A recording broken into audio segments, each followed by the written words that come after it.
Welcome to our channel, Crimes. Tonight, settle in and enjoy the gentle crackle of the fireplace as we take you deep into a story that begins with love and ends in tragedy. A story that haunted Southern California for more than a decade and finally reached a conclusion through the tireless work of investigators and the relentless progress of forensic science. Thank you for being with me as we explore the case of Jodine Serrin, a woman whose life was stolen on a night meant for celebration, and whose story reminds us of both the fragility of life and the enduring pursuit of justice. Jodine Serrin was 39 years old at the time of her death. To those outside her family, she appeared quiet and reserved, a woman living independently with developmental challenges. To her parents, Art and Lois Serrin, and to the friends who knew her, she was vibrant, loving, and deeply cherished. She lived alone in a modest condominium on Swallow Lane in Carlsbad, a community known for its beaches, its families, and its reputation for safety. Jodine's life was structured and full of purpose. She volunteered for local organizations, especially those caring for animals, and participated in community groups that allowed her to connect with others and contribute meaningfully. Her daily life was one of quiet independence, yet her family was always present, supporting and loving her in ways that went beyond words. On February 14, 2007, the night of Valentine's Day, Jodine failed to answer her phone. Her parents, concerned but not immediately alarmed, went to check on her around 10 p.m. when they arrived. The lights in her home were on, but there was no response. Using their spare key, they entered, expecting perhaps to find her quietly absorbed in her evening routine.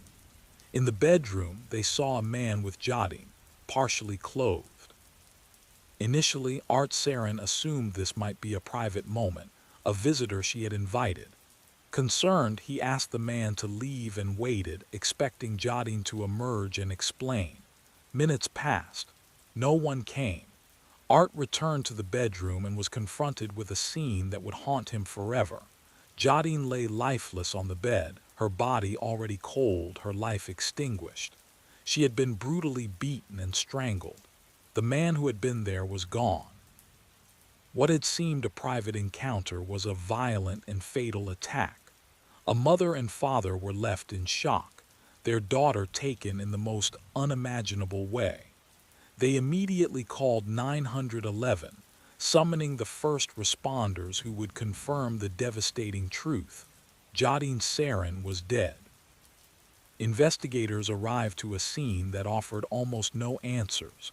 There was no forced entry. The doors and windows showed no sign of tampering. Nothing had been stolen. The careful staging of the crime scene suggested that Jodine had allowed the perpetrator inside, that she may have known him or felt safe enough to open the door. The absence of a clear motive beyond the violence itself made the crime chillingly personal. Biological evidence was recovered and sent to the lab for analysis. DNA profiling confirmed the presence of a male perpetrator, but when the profile was entered into national law enforcement databases, there were no matches. The killer had left no traceable record, leaving investigators with only fragments of a puzzle that refused to be solved. Neighbors were interviewed, but their accounts were limited. One witness remembered seeing a heavyset man leaving the area that night, between 5'8" and 6 feet tall, but without a name or further identifying details. Investigators could not follow up. As weeks turned to months and months to years, the case grew cold, an unsolved mystery that lingered over a grieving family and a community desperate for answers. Despite the passage of time, the Serrins never gave up hope. They offered rewards, spoke to the media, and worked closely with law enforcement to keep Jodine's story alive. In 2010, 3 years after her death, they added an additional reward to inspire public interest. Governor Arnold Schwarzenegger approved a further reward through Crime Stoppers, bringing the total available for information leading to an arrest and conviction to $52,000. The hope was that someone would remember, someone would come forward with a clue, a name, anything to crack the case. While public interest faded, forensic science was evolving. By the mid-2010s, DNA phenotyping provided a new path for cold case investigators. This technology could analyze unidentified DNA to predict the physical appearance of a suspect. The unknown male in Jodine's case was estimated to be fair-skinned, of Northern European descent, with light hair, blue or green eyes, and freckles. This was not an exact portrait, but it gave investigators the first visual approximation of the man responsible for a violent and senseless death. The case was still unresolved, but the investigators had their first tangible lead in years. The breakthrough came through investigative genetic genealogy, a method that had recently helped identify other cold case perpetrators. By comparing the DNA from the crime scene to genealogical databases, distant relatives were identified, and family trees were painstakingly constructed. Through this meticulous process, detectives identified a man named David Mabrito, a transient who had lived in North County. DNA analysis confirmed with extraordinary certainty that Mabrito's genetic profile matched the crime scene evidence. The catch, however, was devastating. Mabrito had died by suicide in 2011, 4 years after Jodine's murder. He would never face justice in court, never answer for the life he had taken, never provide an explanation for his actions. Investigators sought confirmation through familial DNA, comparing samples from his ex-wife and child to the evidence collected from Jodine's home. The match was conclusive.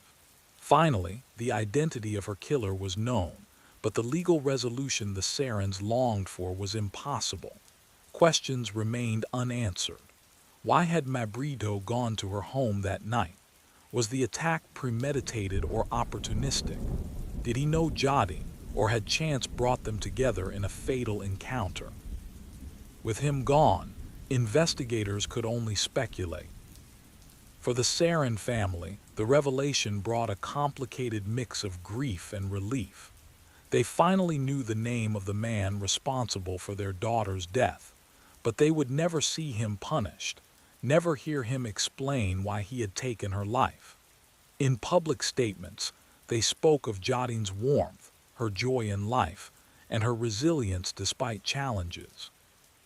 They thanked law enforcement for pursuing the case for years, for never forgetting her, and for ensuring that, even without a trial, her killer could be identified.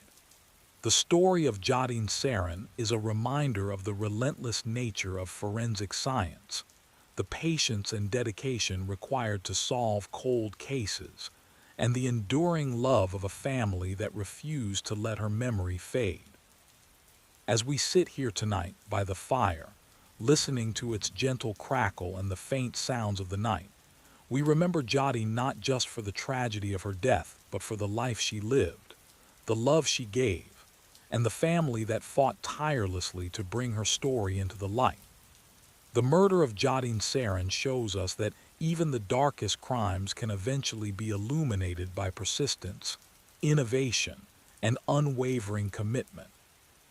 Her life, taken too soon, continues to remind us that justice, though delayed, can still find a way.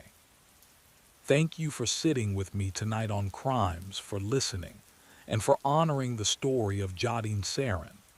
Your attention preserves her memory, and your presence reminds us that every life, every story, and every pursuit of justice matters.